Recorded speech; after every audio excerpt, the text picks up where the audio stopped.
Boa noite. O ano era 1959, quando um grupo de jovens guerrilheiros derrubou o governo de Fulgêncio Batista em Cuba.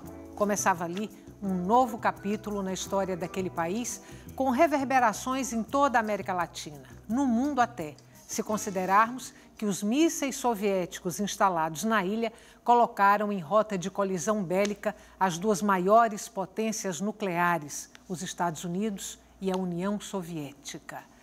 O principal líder da Revolução Cubana, Fidel Castro, morreu no último dia 25, aos 90 anos de idade.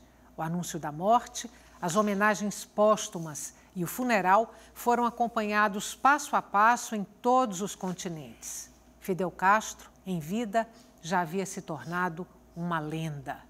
Cuba sem Fidel. Este é o tema de hoje do Opinião Pernambuco. Participam do nosso programa o historiador Felipe Domingues, o sociólogo Anatólio Julião e também o cientista político Michel Zaidan. Boa noite. Boa noite. Muito obrigada pela presença de vocês hoje aqui no Opinião Pernambuco. É uma alegria. Para uns, Fidel Castro é um líder revolucionário de muitas qualidades. Para outros, um ditador implacável. Onde está, afinal de contas, a figura política de Fidel Castro? Quem começa? Olha, a história não se faz pelos manuais de ciência política e nem pela teoria das formas de governo, né, que diz quais são as formas boas, as ruins, as puras, as impuras. A história se faz em circunstâncias que são muito adversas. Naturalmente que o resultado desses processos revolucionários, eles nunca obedecem a nenhum modelo. E a gente tem que olhá-los de uma perspectiva da ética das consequências, não das convicções. Não se mede uma revolução pela ética das convicções, pela a tábua dos 10 mandamentos. Não é assim que se faz. Você tem que avaliar uma revolução por aquilo que ela produziu, não é? Pelos frutos que ela deixou. Nesse aspecto, a obra de Fidel Castro e seus colegas é uma obra extraordinária para a América Latina como um todo. Não é fácil fazer revolução, muito menos no quintal dos Estados Unidos. Não é? E a obra de Fidel e seus companheiros, ela é uma obra que serviu de uma referência política para toda a América Latina, toda uma geração de pessoas que se inspiraram, que se espelharam na obra de Fidel Castro. Diga-se o que se disser dele, mas ele foi um dos últimos, ou foi o último líder histórico da Guerra Fria. E trouxe consigo, ou levou consigo, a proeza de ter resistido às tentativas dos Estados Unidos de assassiná-lo ou derrubá-lo do poder. Várias vezes, né? Várias vezes. Só isso já faz dele realmente um mito, um grande mito, que ainda vai perdurar muito tempo. Anatólio, foram quase 5 décadas no poder, Fidel Castro. Sim. O que você considera que é o legado, o principal legado de Fidel Castro? Bom, eu sou bem suspeito para falar sobre Fidel, porque eu morei 10 anos em Cuba e o conheci pessoalmente. Nós fomos a Cuba convidados por ele. Ele teve a deferência de nos receber, né? Um dia ou 2 depois da nossa chegada, foi ao hotel, passou uma tarde conosco, conversando, querendo saber das coisas, o que nós pensávamos da vida e o que queríamos fazer em Cuba. E se estabeleceu uma relação, não diria que íntima, mas muito afetuosa. Né? Isso do ponto de vista pessoal. E eu coloco até porque faz parte da boa ciência social você reconhecer seu viés não é, de entrada nas análises. E faço com toda honestidade. E Fidel, nós temos que considerá-lo dentro de um clima de guerra, de batalha. No campo de batalha, você não encontra anjos. Você não encontra, como é que chama, pessoas que têm um sentimento. Você encontra combatentes. Não é? Aquilo foi uma guerra absolutamente desigual. Fidel esteve à beira da morte várias vezes, porque ele comandava, ele era o primeiro, não é, no combate. Foi assim em Playa Girón, quando ele, no primeiro veículo da fila de veículos que saiu da Granja Siboney para assaltar o quartel Moncada, ele foi o que fez o disparo no sentinela que estava e adentrou o quartel. E foi um dos poucos sobreviventes. Dos pouquíssimos sobreviventes. Não é? O mesmo aconteceu no desembarque do Grama. Não é? Ele participou de toda a atividade, participou do primeiro combate, 82 jovens, sem experiência militar, a não ser o comandante Baio, que era um veterano da Guerra Civil Espanhola e que serviu de instrutor para aquela pequena tropa. Eles deram de frente com o exército, um avião localizou o iatezinho, deu as coordenadas e o exército montou uma emboscada num ponto chamado Alegria de Pio. Ali quem não morreu saiu ferido. Fidel combateu, como todos os demais. Che Guevara levou um tiro no pescoço. Ele relata lá que teve que fazer a opção, porque ele foi como médico, levava uma caixa de medicamentos e uma caixa de balas. E com o tiro que ele recebeu, que foi superficial, pegou aqui nesse músculo do pescoço, ele teve que fazer a opção porque ele não poderia carregar as duas coisas. Então, optou pela caixa de balas. E disse, naquele momento eu fiz a opção de guerrilheiro. E conseguiu sobreviver. E o que sobrou daquilo, porque foi um verdadeiro massacre, ficou dividido. Né? 7 homens com o Fidel, se não me engano, 5 com o Raul. E depois, através de um contato feito por um camponês, muito desconfiados, porque tinham medo que fosse uma nova emboscada, Raul mandou para Fidel uma nota de compra que Fidel tinha pedido para ele fazer às vésperas do embarque. Então, só Raul poderia ter essa nota. E, com isso, se estabeleceu a confiança e eles se reencontraram. E, nesse momento, Fidel fez um balanço. Quantos somos? Contaram 12. Quantos fuzis temos? 7. Ele disse, ganhamos a guerra. Então, era um homem de uma vitalidade e de uma disposição. E, dentro disso, de uma grande sorte, porque ele foi poupado. Deixa eu te interromper um pouquinho, porque você está tocando aí em aspectos da Revolução. Isso. A gente tem umas imagens daquela época. Eu vou pedir para a produção, por favor, soltar essas imagens. Enquanto a gente vai conversando, essas imagens vão sendo mostradas. Mas eu vou pedir também para te interromper, eu vou voltar para a pergunta que eu te fiz. Certo. E enquanto essas imagens vão rodando, eu vou perguntar para você se a gente pode considerar Fidel Castro o principal líder da América Latina do século XX, como historiador. Estela, eu acho que na análise, né, histórica não cabem maniqueísmos. Né? Eu acho que a gente vive hoje numa sociedade muito maniqueísta, do bem, do mal. Ele era um homem, ele era um ser humano que estava num contexto de guerra. Né? Então, ele é uma figura emblemática, uma figura importantíssima.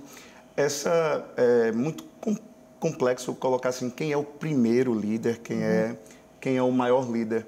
Mas um homem que conseguiu, com um contingente mínimo, né, de companheiros, né, enfrentar um Estado que era financiado pela maior potência imperialista que a humanidade já conheceu. Nunca existiu um império com tanta força militar quanto os Estados Unidos da América. E com 12 homens, ele disse, né, somos quantos? 12. Ele disse, essa ditadura está com os dias contados. Então, é uma força de espírito, uma presença de alma que eu acho sedutora. Uhum. Voltando agora para você, eu tinha te perguntado o que você considera que foi o principal legado. Eu fiz esse pequeno retrospecto porque... Muito bem-vindo, por sinal, as imagens estão aí no ar. Eu fiz esse retrospecto porque a gente tem que colocar a figura, o ser humano, a pessoa, dentro do seu contexto. Não é? Se Fidel tivesse ido para o parlamento, e ele tentou isso, tentou ser candidato, dentro dessa política muito parecida com a nossa, um parlamento corrupto, enfim, todos os problemas que nós conhecemos de sobra. Mas ele optou pelo caminho revolucionário. E a revolução não é brincadeira. A revolução é uma coisa seríssima. E nem por isso ele deixou de cometer excessos. Eu considero. Né? E vou dizer que são opiniões particularíssimas e de uma vivência de 10 anos lá. Eu participei do processo desde o começo, praticamente. Então, por exemplo, os fuzilamentos. Né? Se Fidel tivesse tido noção, naquele momento, da repercussão que isso traria para o processo, da forma como foi utilizada a fuzilamento dos adversários. Dos adversários, que mereciam ser fuzilados.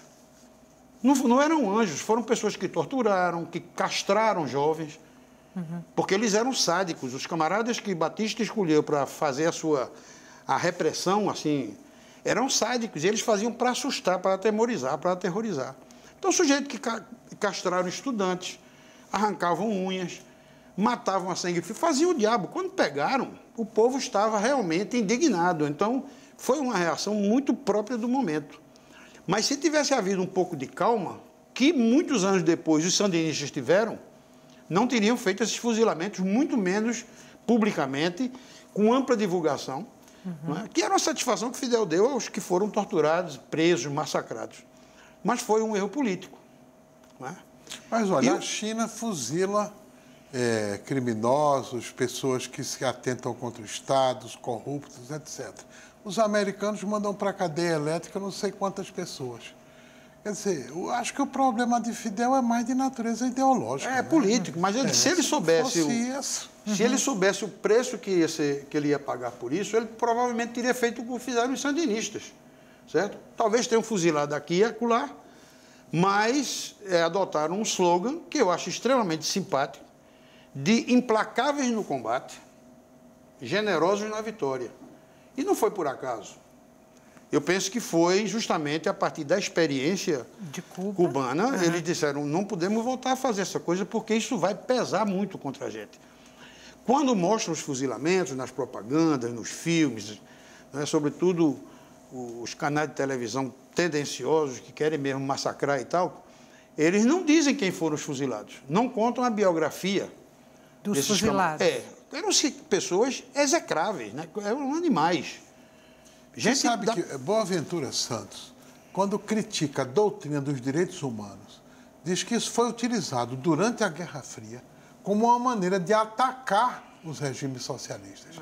Porque em relação aos ditadores amigos dos Estados Unidos, não se dizia nada. Claro. Das atrocidades cometidas pelas ditaduras do Cone Sul, não se dizia nada. Agora, quando se tratava de países socialistas, aí se falava muito dos direitos humanos, da questão da liberdade de expressão, de organização, etc. Uma hipocrisia muito grande. Quando se fala em revolução cubana, sempre vem essa tônica muito, foi muito violenta. Mas quando se fala de uma revolução liberal como a Revolução Francesa, que é uma revolução burguesa, que foi extremamente sanguinária, né, não se trata com o mesmo tom, né, com a mesma Imagina se ia se condenar a Revolução Francesa pelos os guilhotinados. Exato. Mas vamos para Vou te pedir licença, porque eu tenho que chamar um intervalo, tá na hora, e a gente volta depois. Para você que está em casa, não saia daí, o intervalo é curto. A gente está discutindo hoje aqui no Opinião Pernambuco a figura histórica do líder cubano Fidel Castro, que morreu recentemente, e o que vai ser de Cuba agora sem essa liderança. Avisar para você que na próxima sexta-feira o Opinião Pernambuco vai debater o projeto anticorrupção aprovado na Câmara com as alterações que foram implementadas e a crise que se estabeleceu entre o Legislativo e o Judiciário. Isso na sexta-feira e daqui a pouco a gente volta para falar de Fidel Castro. Até já.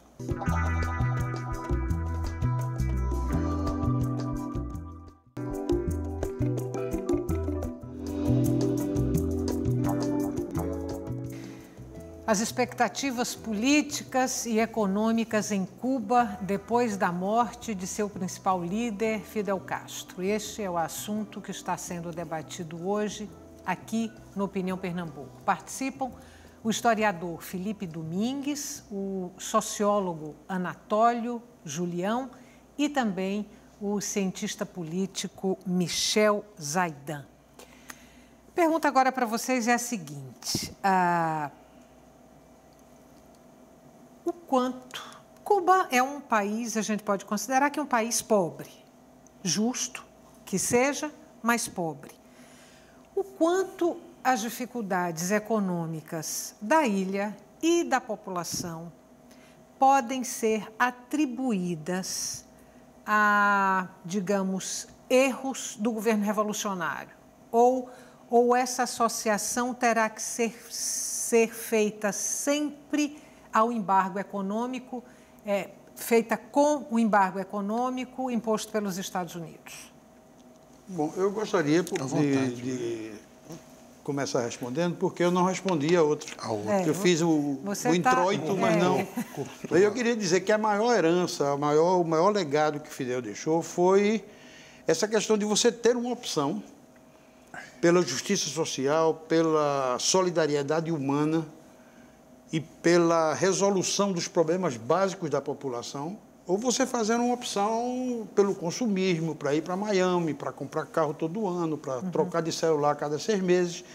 Não é? Essa maluquice do consumismo enlouquecido que está destruindo o planeta, não é? E acabando com a natureza, criando situações por uma lógica do capitalismo que é inevitável. O capitalismo não é bom ou ruim, ele não pode ser julgado do ponto de vista ético ou moral, entende como é? Pode ser também.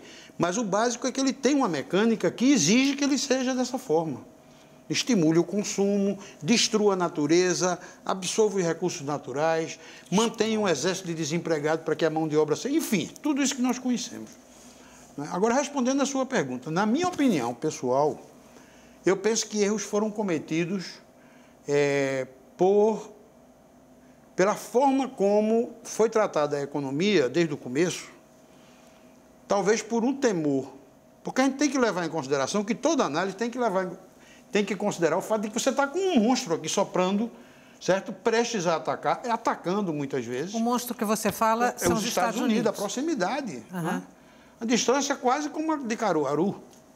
Para você fazer essas reformas, defender o país, porque senão eles invadiam, tentaram, né, através dos mercenários primeiro, mas fizeram várias tentativas de desestabilizar militarmente o regime. Talvez por esse temor, por essa sensação de guerra, de que iam invadir, porque eu participei disso. Para você ter ideia, por exemplo, em Cuba, nós éramos milicianos. Os milicianos tinham a obrigação de cuidar das áreas, né, e, em caso de emergência, mobilizar o exército regular. Só que havia a orientação de que, se você visse alguma coisa, você tinha que dizer alto 3 vezes. Que até os cubanos brincavam, não diziam alto, alto, alto, diziam alto 3 vezes e bala, entende? Porque eles não sabiam o que era. Mas, muitas vezes, as pessoas ficavam, sobretudo porque eram pessoas normais, trabalhavam, estudantes, enfim, não eram militares no sentido estrito da palavra. Então, vinha um movimento estranho, titubeavam e terminavam sendo mortos por mercenários desembarcados, por agentes da CIA. E isso criou um certo constrangimento, porque terminava morrendo primeiro gente que estava defendendo, para depois, então, entrar em combate com quem estava atacando. E Fidel tomou uma dessas medidas de surpresa que ele costumava tomar, dentro dessa posição muito afirmativa dele. Ele mandou fazer uns cartazes enormes que dizia: a ordem de abrir fogo está sempre dada. Porque a comandante pedia licença, às vezes telefonava, é para abrir fogo, não é para abrir fogo, entende? Aí ele mandou fazer os cartazes. A ordem de abrir fogo em Cuba está sempre dada. Então, diante de uma confusão, de uma situação qualquer, atire. Não é? Essa é a disposição. Então, na economia, o que houve? Talvez por todos esses cuidados a que eu me referi, e por todos esses temores e toda essa tensão, a atividade econômica, as medidas que foram tomadas abrangendo todos os níveis da economia. Desde as terras, que a maioria delas estavam em mão de empresas norte-americanas, como a United Fruit Company, e a Anaconda e outras empresas aí, os minérios, os poucos minérios que Cuba tinha, porque não é muito rico em minérios, a grande indústria, o grande comércio, a banca, certo? Foi de cima a baixo e terminou pegando o barbeiro. O barbeiro que tem uma cadeira de barbeiro, a tesoura, a máquina, o pincel. Esse camarada também foi desapropriado. E a aí, barbearia passou a ser do Estado. Você está considerando isso uma falha? Eu considero uma falha, tanto que está sendo revista agora, quase 60 anos depois. Agora, faça analogia com a União Soviética. Em primeiro lugar, o pressuposto da Revolução Socialista era a sua mundialização. Nunca foi concebido um regime socialista que fosse apenas num único país, porque já se sabia das dificuldades que teria, né? Infelizmente, nem na União Soviética, e nem em Cuba, e nem em outro país, essa revolução pôde realmente gozar do benefício de você ter uma generalização do processo revolucionário. Em troca disso, o que você teve foi um comunismo de guerra lá na União Soviética, e acredito que dos primeiros anos da Revolução Cubana. Ou seja, você ter que se cercar de todos os lados, e inclusive adotar um governo mais centralizado por conta da reação, por conta da contra-revolução e por conta dos Estados Unidos. Não é? Num ambiente como esse, não tem como se falar em uma política socialista ideal. Não se faz um socialismo irracional num contexto de guerra. Guerra, a primeira coisa é sobreviver e defender a revolução, né? Ninguém escolhe em que condições a pessoa vai lutar. As condições são colocadas, às vezes, até pelos próprios inimigos, a força dos inimigos. Então, o que a gente costuma chamar do tipo de economia que se dá no comunismo de guerra, de uma espécie de uma acumulação primitiva. Para dividir, tem que criar. Você tem que racionalizar a produção, aumentar a produção, para que ela possa ser dividida. Mas isso criou problemas que poderiam ter sido evitados. Não havia necessidade de você ter uma barbearia estatizada, pagar um salário ao barbeiro, para que ele estivesse ali cortando o cabelo como empregado do Estado. O que acontece nesse caso? Se o camarada cortar 10 cabelos, ele recebe o mesmo que se ele cortar 100 cabelos. Certo? Então, aí vem o desinteresse, o camarada, às vezes, não comparece ao trabalho, estabelece-se uma certa apatia. Né? Lênin fez essa distinção entre a nacionalização da produção e depois a coletivização que veio adiante. Isso, eu acho que o camarada Fidel deveria ter um pouco aprendido. Não é? Veja, agora está se estabelecendo a questão do cuenta propista, que é uma palavra em espanhol misturada, né? Cuenta em conta, propista, conta própria. Cuenta propista, são os cuenta propistas.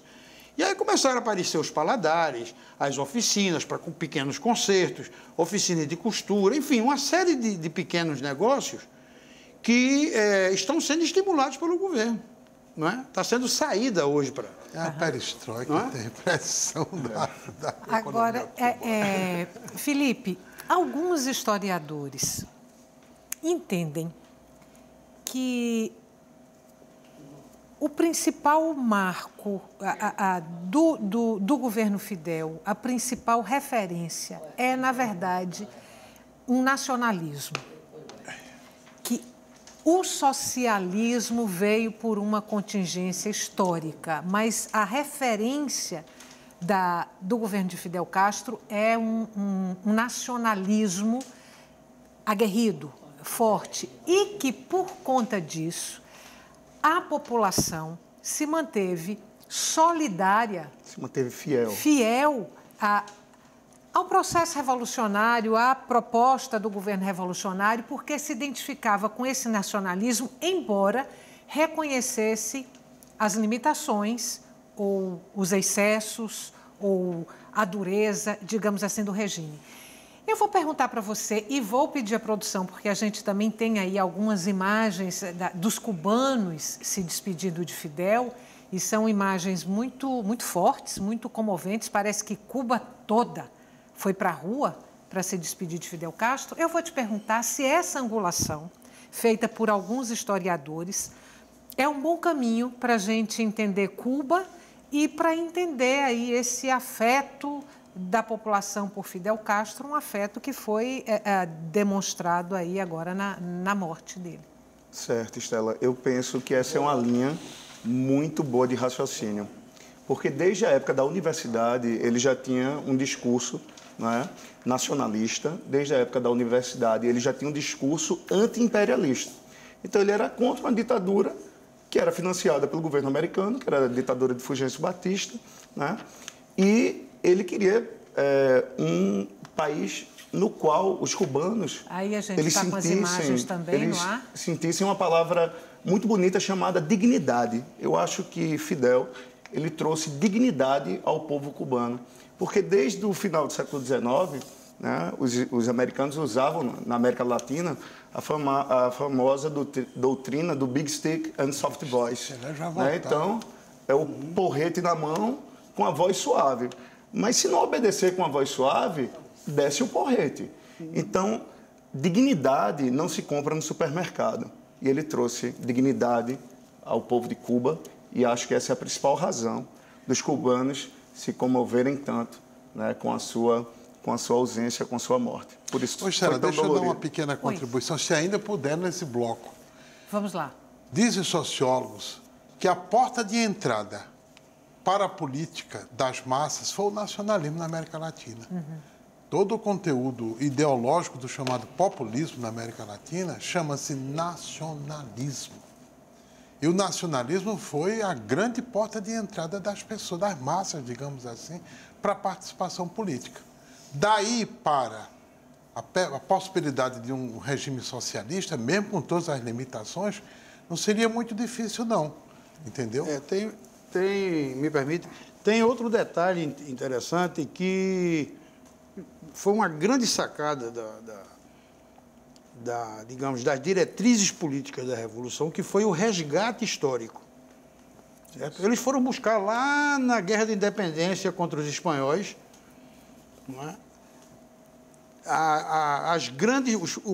Os pais da pátria, não é? Carlos Manuel de Céspedes, que foi quem fez a primeira sublevação, a primeira insurreição contra os espanhóis, Máximo Gomes, Antônio Maceo, os grandes generais, e José Martí, né, que é uma figura emblemática, um intelectual de altíssimo nível, com uma sensibilidade incrível, escreveu para as crianças versos muito simples, muito emotivos, entende? E o povo adora. E eles pegaram essa retaguarda histórica, digamos assim, e foram colocando as figuras históricas dos diversos períodos, porque a Revolução não começou do zero. A Revolução veio de uma herança de luta, de combate e de combate armado. Em Cuba tem essa tradição, não é?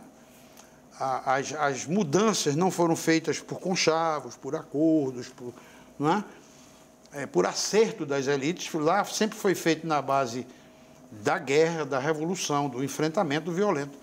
E aí resgataram figuras como Julio Antônio Meia, que era um dirigente estudantil, que recebeu um navio soviético, isso lá nos anos 40, e nadou a Baía de Havana todinha para levar uma bandeira de Cuba e receber uma bandeira da União Soviética. Naquela época era não é? Esses fatos históricos, eles foram resgatando e foram compondo, não é? Quando eu estava lá, eles diziam, nós somos a culminância de 100 anos de luta.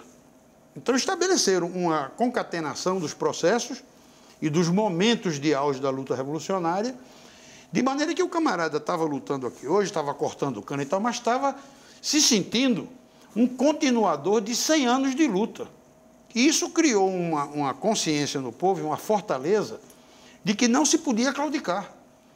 Você não podia fraquejar, porque nós estávamos ali carregando a herança de Martí, de Maceo, de Máximo Gomes, de Antônio Meia, enfim, dos grandes lutadores, não é, cubanos ao longo da história. Oi, Felipe, deixa eu só te interromper, só para dizer que eu estou sem o controle do tempo aqui da entrevista e vocês, por favor, me avisem quando eu tiver que chamar o intervalo. Dentro disso que foi colocado até agora, o enfrentamento aos Estados Unidos, não sucumbir ao embargo econômico, o que a gente pode considerar como a principal derrota dos Estados Unidos? Cuba ou Vietnã? Que provocação!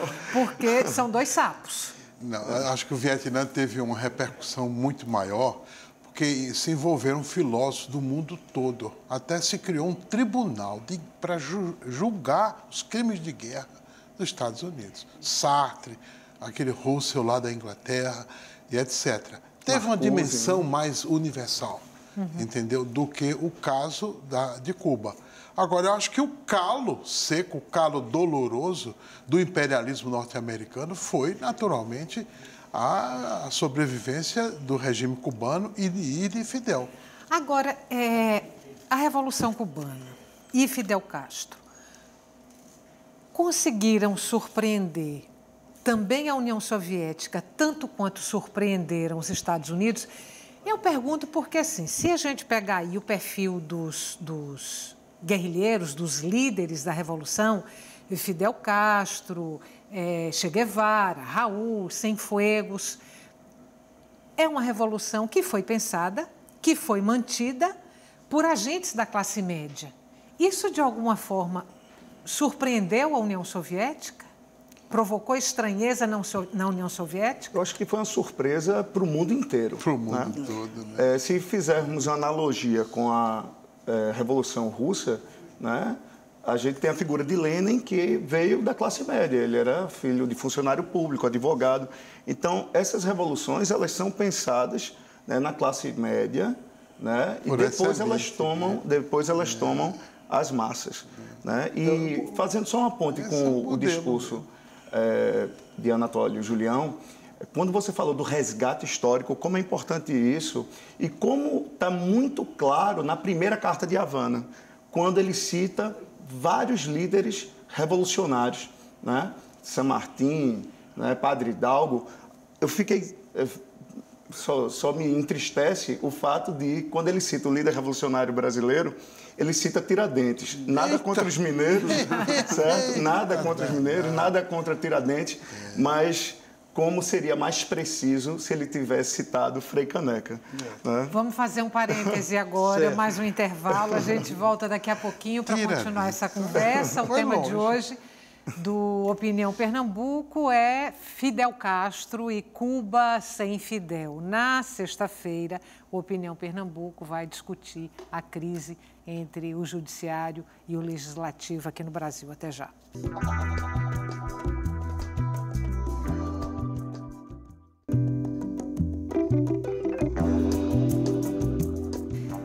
Estamos de volta para o terceiro e último bloco do Opinião Pernambuco. O tema de hoje do nosso programa é a morte de Fidel Castro e o futuro da Ilha Socialista. Participam o historiador Felipe Domingues, o sociólogo Anatólio Julião e também o cientista político Michel Zaidan.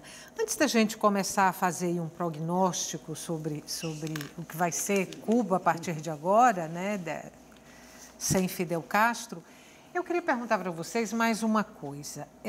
Tem um relato do historiador Muniz Bandeira de uma cena presenciada por ele, que foi Luiz Carlos Prestes, em 59, dando uma entrevista no Rio de Janeiro sobre Fidel Castro. E ele era secretário-geral do Partido Comunista, né? Prestes.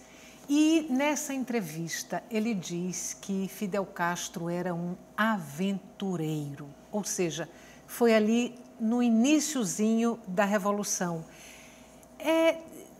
Naquele momento, a capacidade de liderança, a capacidade política de Fidel era minimizada? Não, eu acho que naquela época, quem não estivesse alinhado com a União Soviética era aventureiro.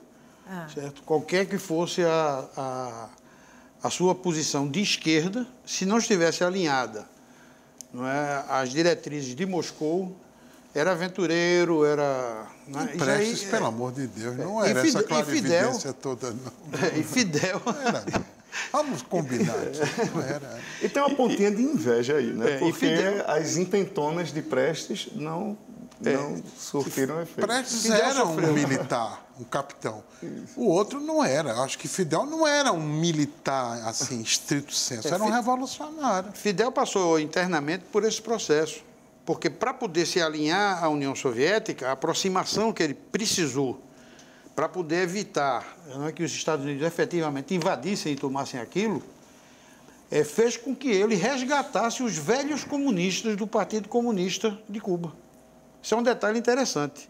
Que estavam totalmente esquecidos, até porque não participaram da Revolução, não participaram da guerrilha, não subiram a Serra Maestra, e estavam lá, como Braz Roca, como outras lideranças, né, já velhos, já senhores provectos e tal, mas que foram incorporados ao partido porque era a herança dos pró-soviéticos em Cuba.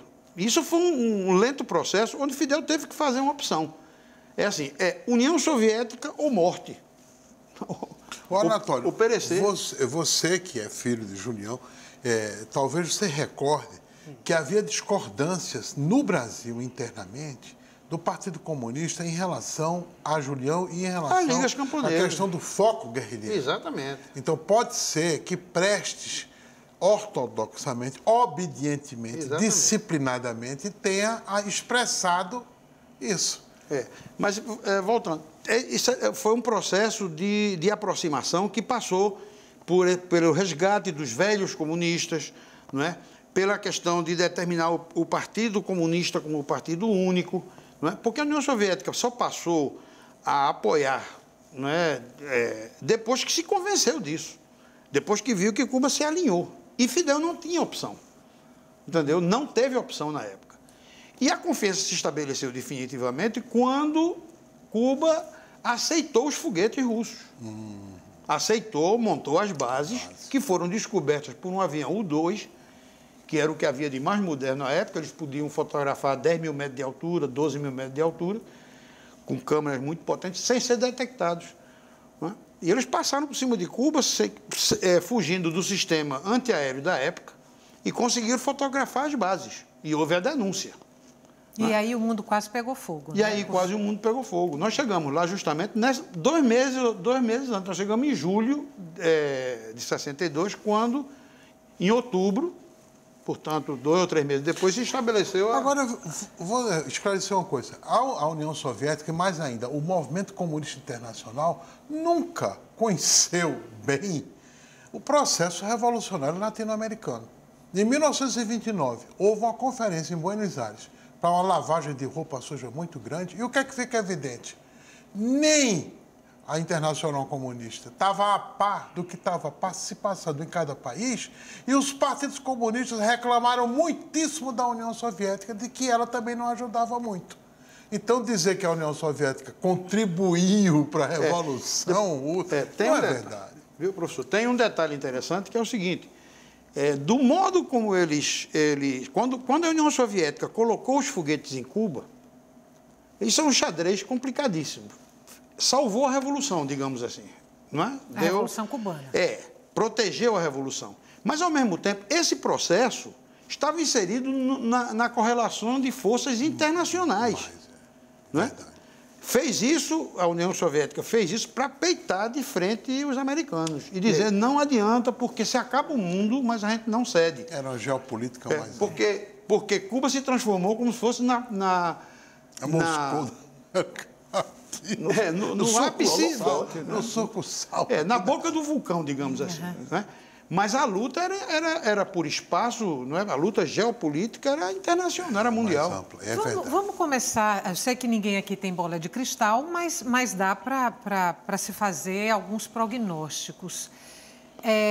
Cuba vinha num processo de reaproximação com os Estados Unidos. Fidel Castro morre,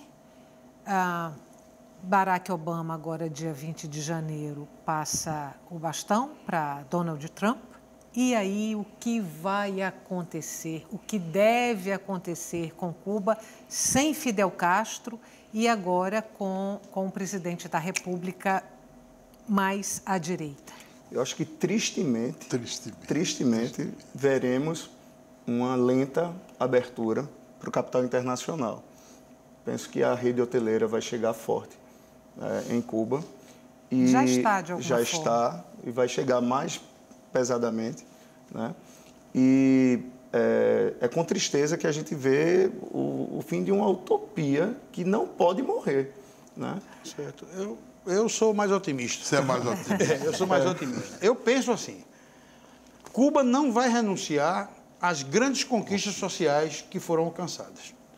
Certo? Aí na área da saúde, na área da educação, participação em esportes, enfim.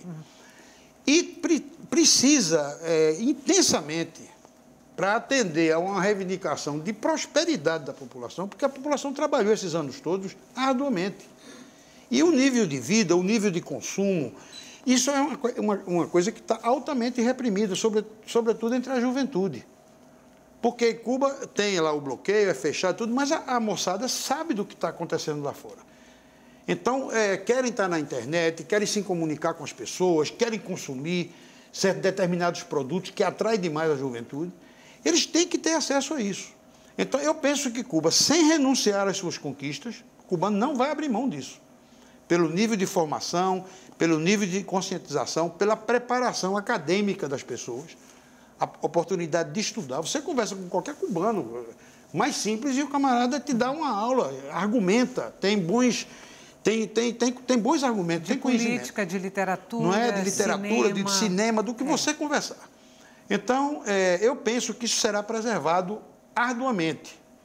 E que Cuba vai marchar para uma solução que não retrocede. Vai fazer força para terminar numa solução chinesa, onde o Partido Comunista continue mantendo a hegemonia e o controle rigoroso dos processos sociais, mas que haja uma abertura no consumo. É isso, eu acho que esse é o caminho da história, né? Porque abrir tem que abrir. Isolado não pode continuar. Porque esse bloqueio penaliza, sobretudo, os cubanos. Não é o regime social, são os cubanos quem sofrem muito com isso. Então, acho que a tendência da história é abrir. O mundo hoje não é mais uma ilha e nem permite que haja ilhas.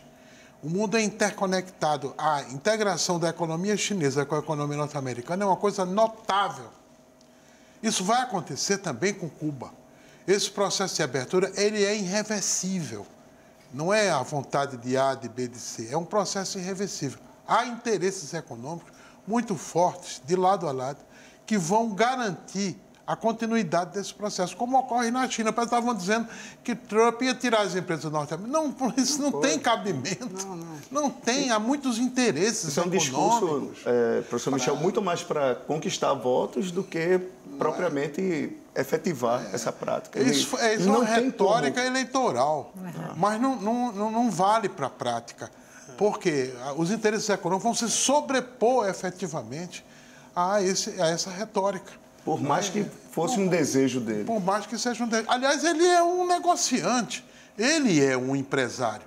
Seria uma estupidez enorme atrapalhar os negócios das grandes empresas por uma retórica de caráter xenófobo e assim por diante. Então, eu acho que esse processo ele é inevitável. Cuba é uma boa oportunidade de negócios para os Estados Unidos? Sem dúvida nenhuma. Sempre foi. É um filé que está pronto para ser, não é? Sempre foi, meu deglutido. Sempre. Então, isso aí é inevitável. Como o México. E o Porto de Mariel é um dos elementos fundamentais nisso. Porque, a partir de Cuba sempre foi historicamente isso. Cuba é chamada da chave do Golfo, porque ela está ali deitada na entrada do Golfo do México. Então, ela é entreposto comercial. Toda a vida foi isso. As caravanas, as caravelas carregadas de ouro, de riquezas, né, vinham ali, chegavam e iam todas para a Havana. Por isso a gente tem aquela arquitetura magnífica. O destino de Cuba é se integrar. Né? E dali é que partiam para a Espanha, no grande saque. Né? Agora vai servir também para distribuição de produtos na América Latina. O Porto de Mariel pode ter sido uma espécie de pontapé, de insight para essa reaproximação dos Estados Unidos com Cuba? E com a América Latina. E com a América Latina. Não é? E o Brasil se antecipou a todos. Porque o Brasil investiu nisso, enxergou isso. Né? E foi outro dia eu vi aí que a Souza Cruz... criticado por a Souza Cruz já está fabricando os cigarros lá. Questão já está com uma ideológica, fábrica entendeu? lá. Então vai países capitalistas não tinham falado nada, mas foi com Cuba e ficaram achando ruim. Que criticando o BNDES, o Porto de Mariel. todo estadista visionário se antecipa, não é, ao processo histórico. É o que ocorreu aqui conosco, com o governo Lula, com a política externa do governo Lula. De ter apostado, a África apostada com Cuba. Aliás, até por questões de afinidade política. Você vai ter ali um distrito industrial muito maior que Suape. Muito maior que Suape. Com empresas de todo tipo. Não é? Essa demanda de eletrônicos que tem, com isso vai acabar muito rapidamente, nos próximos anos. Por quê? Porque ali vão fabricar ali mesmo. Vai ser uma espécie de zona franca para a fabricação de celulares, televisores, tablets.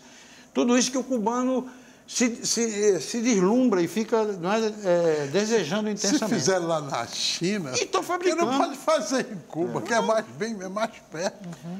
Mão de obra qualificada, pessoas educadas, certo? Zero droga.